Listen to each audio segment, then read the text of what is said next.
Bonjour, j'espère que vous allez bien. Aujourd'hui on se retrouve pour une nouvelle vidéo. Tout d'abord je tiens à m'excuser pour l'absence de vidéo de la semaine dernière. En fait vous auriez dû avoir cette vidéo la semaine dernière. Le problème c'est que le seul créneau que j'avais pour filmer, c'est un créneau où il y avait des forts travaux dans ma rue, puisqu'ils ont nettoyé toute ma rue pendant une semaine. Ma rue n'est pas si grande, je n'ai pas compris.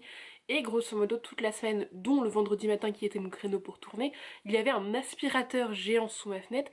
C'était un petit peu compliqué en termes de nuisance sonore. Mais bon, c'est pas grave, tout va bien se passer, et le contenu que vous aurez dû avoir la semaine dernière, vous l'avez aujourd'hui, et c'est donc mon update lecture du mois de décembre et de janvier. Tout simplement parce que je vous avais pas encore fait mon update de décembre, et il n'y a que 2 livres, donc j'ai quand même essayé d'aller relativement rapidement, parce que j'ai quand même en tout 6 livres à vous présenter, vu que j'ai eu 4 lectures en janvier. J'aimerais que la vidéo ne soit pas trop longue, du coup on va commencer tout de suite, et on va commencer avec le seul livre que je n'ai pas en matériel, vu que ça a été une lecture numérique. Je vais vous afficher la couverture à peu près par ici, et c'est La Selkie, le tome 1, Le Dernier Oracle, de Megara Nolan, qui est un livre auto-édité. Megara Nolan, je vous en ai déjà parlé parce que j'avais adoré sa duologie 6 pieds sous terre. Je vous en ai parlé dans mon bilan lecture de l'année 2020 comme mon autrice que j'ai découverte en 2020, que j'ai adorée, et La Selkie a été autant un coup de cœur que 6 pieds sous terre. Parce que j'ai oublié de préciser, cette update lecture, il n'y a que du bon, de l'excellent, du très bon. Sur 6 lectures, il y a 4 coups de cœur et 2 excellentes lectures. Donc grosso modo, je vous recommande tous les livres que je vais vous présenter. Donc dans La Selkie, on va suivre Brie, notre personnage principal, qui est une Selkie. Donc grosso modo, elle est mi-humaine, mi-phoque. J'avoue qu'en mythologie, en espèces, créatures, tout ça, j'y connais pas grand chose. Mais grâce à ce livre, j'en ai appris davantage. Et en fait, Brie fait partie de la brigade de protection des créatures fantastiques. Ah, des créatures magiques, c'est un M. Des créatures magiques, me semble-t-il. Cette brigade sert à protéger toutes les créatures magiques qui vivent en harmonie avec les humains, sauf que les humains n'ont pas nécessairement connaissance de leur existence, mais en tout cas elles vivent dans le même monde humain, et il y a cette brigade, il y en a partout dans le monde pour pouvoir protéger ces créatures. Brie est quelqu'un de relativement agaçant au travail, ses collègues ne l'apprécient pas tous forcément parce qu'elle adore n'en faire qu'à sa tête, et c'est pour ça qu'on l'aime. Et du coup elle se prend quelques tirs au travail, et en sorte de punition, son patron lui donne une mission assez ultime, parce qu'il a quand même confiance en elle, c'est quand même son meilleur membre. Son caractère fait qu'elle est quand même difficile à vivre, et donc sa mission c'est de protéger le dernier oracle, donc le dernier de son espèce, et qui dit dernier d'une espèce, dit il a vraiment besoin de protection parce que forcément il y a des gens à ses trousses, et du coup Brie va se retrouver avec ce dernier oracle. Ce dernier oracle qui est plutôt charmant et un peu agaçant, et ensemble ils vont vivre des aventures, des courses-poursuites, on imagine bien, et ce tome 1 est absolument saisissant, génial, tout ce que vous voulez. L'écriture de Megara Nolan est juste impressionnante, son imagination est débordante. J'ai autant adoré que 6 pieds sous terre qui avait été un coup de cœur, donc vous imaginez bien que ce livre-ci est un coup de cœur également. J'ai adoré le personnage de Brie, qui est à première allure très froide, très indépendante, et qui petit à petit perce sa coquille et devient attachante, et c'est juste un bonheur de voir son évolution. Elle reste indépendante et tout, mais ses rebondissements sont absolument géniaux. Que ce soit les temps calmes, les moments d'action, les moments de féerie, tout est sublimement bien écrit, bien retranscrit. Je me suis vraiment fait un film dans ma tête, un film que j'ai absolument adoré, un film que j'ai vraiment adoré, que j'ai très envie de revoir et dont j'ai envie d'avoir une suite. Si vous aimez l'univers de fantasy, je vous conseille à 1 milliard de pourcents ce roman de Megara Nolan qui est absolument génialissime. Et pour le dernier oracle, est-ce que c'est un petit book boyfriend? C'est possible. La deuxième lecture du mois de décembre qui a fini mon année, mais en beauté. C'est le dernier tome des Chroniques lunaires Winter de Marissa Meyer, publié chez Pocket Jeunesse. Vous connaissez mon amour pour cette saga, vous avez connu notamment mon amour pour le tome 3, et ce tome 4, le tome 3 reste au-dessus, je vais vous l'avouer, mais ce tome 4 est absolument divin. On va suivre du coup Winter et Jacin, qui sont la réécriture de Blanche-Neige et les 7 nains, mais bien sûr on va retrouver tous nos personnages favoris des premiers tomes, et tous ensemble ils vont évoluer. Et je vais pas vous raconter parce que c'est un tome 4, donc je vais pas vous spoiler, mais grosso modo les Chroniques lunaires c'est des réécritures de contes à sauce dystopique space opéra. C'est juste absolument fantastique ce tome 4. J'ai adoré, malgré que des fois j'étais un peu perdue parce qu'on suit tellement de personnages différents que des fois qui est avec qui you, de temps en temps j'étais un petit peu perdue. On retrouve l'amour qu'on avait pour les personnages dans les tomes précédents. Cress et Thorn toujours dans mon cœur, top 1, tout ce que vous voulez. Ils ont des moments tout Les couples ont des moments absolument géniaux, séparément ils ont des moments géniaux et j'ai aussi adoré l'interaction entre les personnages qui ne sont pas nécessairement les couples destinés dans les tomes et juste cette solidarité, cette amitié naissante entre autant de monde, c'est juste absolument incroyable à lire et à voir. Témoin de ça, c'est juste trop beau. Les rebondissements sont magnifiques. Winter et Jacin, je les ai beaucoup aimés alors qu'ils étaient initiés dans le tome 3 et je les avais pas forcément... Enfin, ils m'avaient pas touchée. Et dans ce tome-là, hein, forcément, on en apprend plus sur eux et forcément qu'ils m'ont touchée en plein cœur. Au final, je m'y attendais pas à m'attacher autant à ces deux-là. Et au final, je les ai adorés. Le final, bah... Je voulais un final comme ça. Je suis trop contente du final, je l'adore. Je ne sais que vous dire, c'est une saga absolument coup de cœur. Donc c'est tellement difficile de parler de ses coups de cœur à part dire c'est trop bien, j'adore, j'aime, les personnages sont trop bien, les décors sont ouf, les actions sont incroyables. Mais c'est ça. Qu'est-ce que vous voulez que je vous dise de plus? Lisez ce livre, Les Chroniques lunaires, si vous n'avez pas encore lu. Merci à toutes les personnes qui m'ont influencée. Je pense à Camille de Madame Errance, je pense à Louise de Restaillon Lecteur et je pense aussi à Aloïse des Tribulations culturelles de Lou. Notamment merci à ces trois personnes, mais aux milliards d'autres personnes qui ont lu cette saga avant moi et qui l'ont adorée. S'il reste encore des personnes qui ne l'ont pas lu, mais allez-y les yeux fermés, c'est incroyable et j'ai déjà envie de la relire. On passe à mes lectures du mois de janvier, donc mes premières lectures de 2021. Je suis contente d'avoir fait un mois à 4 lectures, c'est pas toujours le cas. Comme on le voit, en décembre j'en ai lu que 2, en novembre j'en avais lu que 2 aussi. Je suis plutôt contente et on va commencer par Utopia de Victor Emmanuel Brett, publié aux éditions Inceptio, que je remercie pour l'envoi.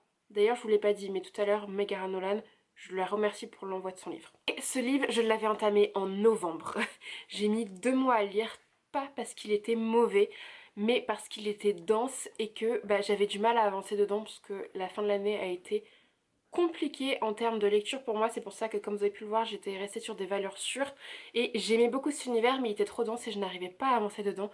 J'ai réussi à avancer dedans au mois de janvier et j'en suis très contente. Ah, ça va être difficile de vous pitcher ce livre mais on va suivre deux personnages, on va suivre Elias et Kane. Et au début de l'aventure ont à peu près 16 ans et à 16 ans en fait on vit dans une société où jusqu'à tes 16 ans tu es dans un pensionnat et à 16 ans tu passes des tests pour rentrer dans la ville d'Utopia et ces tests vont déterminer dans quel secteur tu vas travailler, vivre. Bah, on se doute que ça va pas se passer exactement comme prévu pour ces deux-là, ou en tout cas Kane n'aura pas le temps d'arriver à ces tests, qu'il va être un peu secouru avant parce qu'il n'est pas une espèce normale dans cette société, ou en tout cas il n'aurait pas été accepté dignement dans cette société. Et Kane, quant à lui, va faire son petit bout de chemin dans la société et il va devenir exactement ce qu'il rêvait d'être. Et on va suivre ces deux personnages, leurs chemins vont se croiser, se rencontrer, puis ne plus se voir, puis se revoir. Et bah on se doute que si la ville s'appelle Utopia, est-ce réellement une vraie utopie? C'était un peu ça le pitch de départ et j'ai vraiment beaucoup aimé ce livre. C'est pas un coup de cœur parce que justement la lecture a été un peu fastidieuse à certains moments pour moi, elle était trop dense, mais c'est pour autant une excellente lecture et notamment grâce au personnage de Kane que j'ai absolument adoré. Ce personnage il est ultra saisissant, il est très imbu de lui-même, il est un peu mauvais dans ses actions et dans son caractère et pourtant il est ultra attachant. En fait il a un vrai caractère de méchant et j'ai trouvé ça trop bien de le suivre en tant que protagoniste parce que bah le caractère est tellement opposé à celui d'Elias qu'on n'a plus l'habitude de voir parce qu'il est mis en position de héros et c'est forcément dans les livres.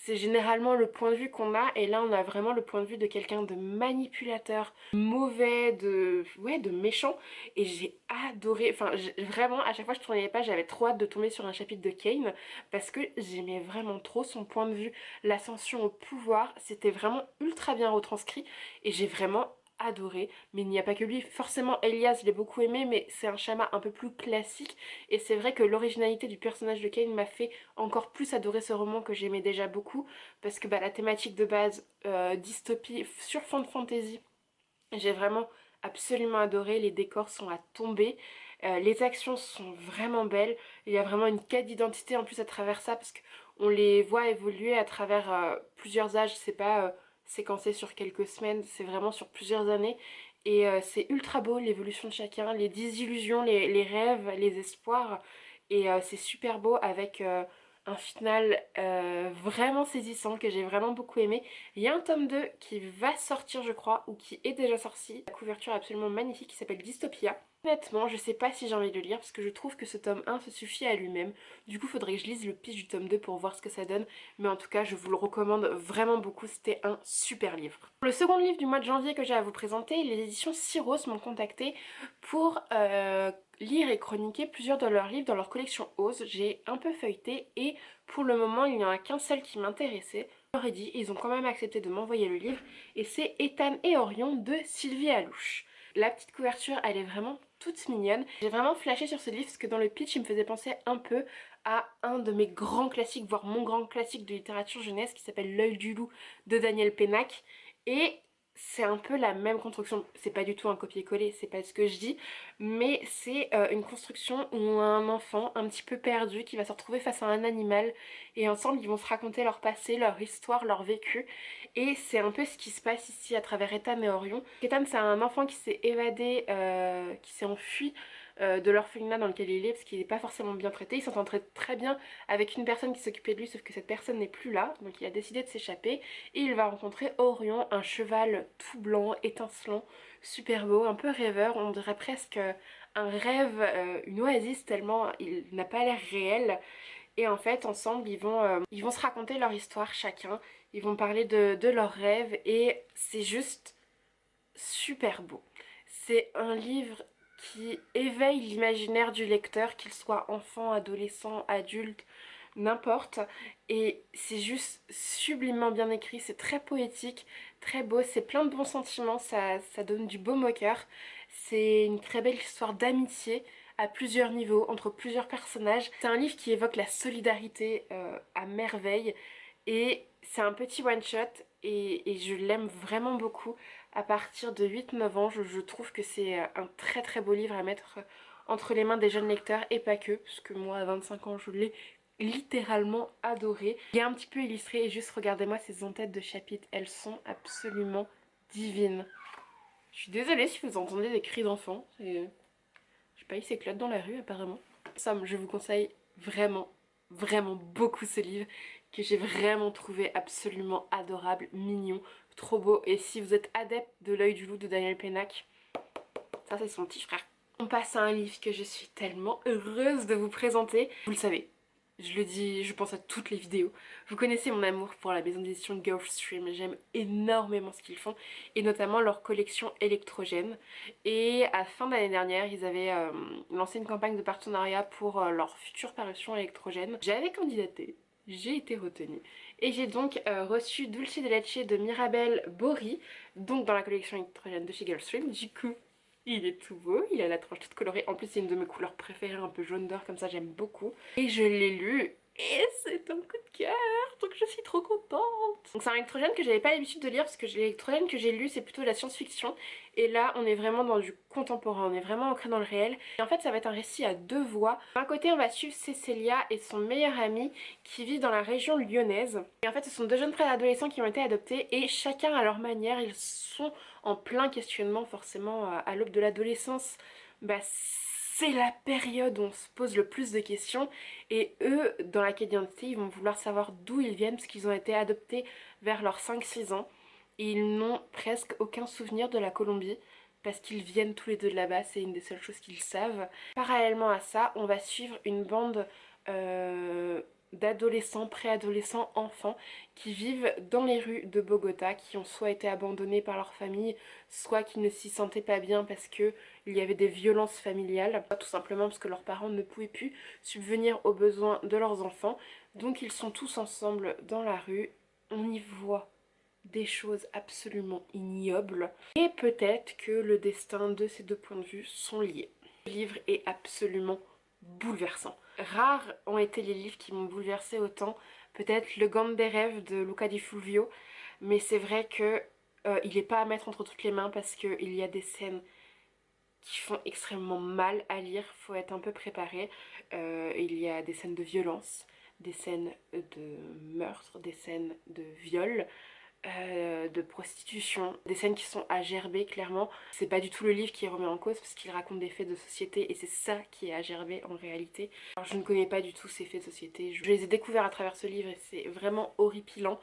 Mais ce livre est beau et j'ai l'impression qu'il est d'une justesse assez folle. La plume de Mirabel Bory est juste très très belle. Elle décrit le quotidien d'enfants et d'adolescents de deux manières différentes. Jeunes occidentaux qui vivent une vie à peu près normale comme on peut connaître la plupart des enfants en France en tout cas. Et des vies d'enfants et d'adolescents absolument abjectes dans les rues de Bogota. Le livre m'a vraiment pris aux tripes. Il m'a retourné le cœur, il m'a retourné le cerveau et en même temps, il est d'une beauté folle, il donne espoir. Cette solidarité qu'il y a entre tous ces jeunes gens qui vivent dans les rues de Bogota, c'est super beau d'être témoin de ça malgré les événements absolument horribles qu'ils vivent. C'est d'une beauté d'être témoin vraiment de leur amitié, de leur solidarité et leur évolution est très très belle et il faut le lire si vous vous sentez capable de lire ce livre, il faut vraiment le lire parce que il est absolument magique et magistral et très beau. Mais c'est vrai qu'il fait mal au cœur, mais c'est un coup de cœur vraiment ultime. Encore un dans la collection électrogène. Un livre magnifique. Et ça m'émeut rien que d'en parler, mais vraiment un sublime ouvrage. Et on va finir encore avec un SP. C'est vrai que là, il y a eu pas mal de SP. Qui sort aujourd'hui, moi, au moment où je tourne, qui est sorti il y a 5 jours pour vous. C'est La Ligue des Amis Imaginaires d'Agnès Marot, publié chez Manière. Donc je remercie Manière pour l'envoi de ces épreuves corrigées. Hein. Vous n'aurez pas la petite pastille rose, vous, quand vous l'achèterez, parce qu'il faut l'acheter, bien sûr. Manière m'a proposé l'envoi de ce roman, j'ai absolument dit oui tout de suite maintenant, parce que c'est Agnès Marot et que j'adore Agnès Marot. J'avais lu que 2 livres d'elle avant, j'avais lu ERL et Erreur 404 chez Gulfstream dans la collection électrogène justement. Et quand j'ai vu que c'était un Agnès Marot, j'ai pas hésité une seule seconde et quand j'ai vu la thématique, encore moins. Parce que tous les livres que j'ai lus de cette autrice sont vraiment ancrés dans les nouvelles technologies, dans la relation entre des enfants, adolescents et les écrans, les nouvelles technologies. Et celui-ci en fait partie d'une manière moins science-fiction de ceux que j'ai pu voir avant. Dans ce livre, on va suivre l'histoire de Lina, qui est une jeune préadolescente qui se sent extrêmement seule et qui va poster un message sur un forum, un message un peu de désespoir, de détresse. Elle n'arrive pas à se faire d'amis et elle a l'espoir de se faire des amis virtuels à travers un forum. Personnes vont lui répondre de manière distincte sur 2 supports différents. Et de là va se lier et se créer une amitié absolument incroyable et exceptionnelle entre ces trois jeunes adolescents. Une amitié aussi belle que celle dont je vous parlais dans les rues de Bogota dans le précédent livre Dulce de Leche. C'est juste absolument magnifique encore une fois d'être témoin de ce genre d'amitié. Les écrans, on peut dire ce qu'on veut, alors oui, il faut parfois s'en méfier. Oui, les nouvelles technologies et Internet nous donnent accès à tout, donc oui, il faut savoir faire le tri. Mais quand on peut être témoin et quand on peut vivre ce genre d'amitié, ben oui, on dit clairement oui aux nouvelles technologies dans ces conditions. Et c'est juste très très beau. Il n'y a pas... c'est pas un récit à proprement parler, c'est juste des échanges d'SMS, de mails, de réponses à des forums, de lettres, mais il n'y a pas de texte, de dialogue à proprement parler dans ce livre. Et la manière dont c'est écrit, dont c'est fait, c'est juste très très beau. Et j'ai adoré l'intelligence de cette mise en page par rapport au sujet traité. Et juste, ce livre est absolument sublime. J'ai pleuré à la fin. C'est trop beau. L'évolution de cette amitié est vraiment belle. Au début, j'ai été un tout petit peu dérangée parce qu'il y a un des personnages qui ne parle pas très bien français. Du coup, ça se retranscrit à l'écrit. Et des fois, j'avais du mal à lire tout simplement. Après, on est tellement happé par le récit, par cette amitié que ça m'a passé clairement au-dessus. Pareil, un petit livre jeunesse... pour les 10 ans et plus, absolument incroyable, trop mignon. Et des amitiés comme ça, mais on en veut tous et c'est juste trop trop beau. Voilà pour cette update lecture avec que du positif, du positif, du positif, du positif, j'ai envie de vous dire. Mais ça fait du bien, je suis ultra heureuse des dernières lectures que j'ai pu avoir. Elles me font un bien fou.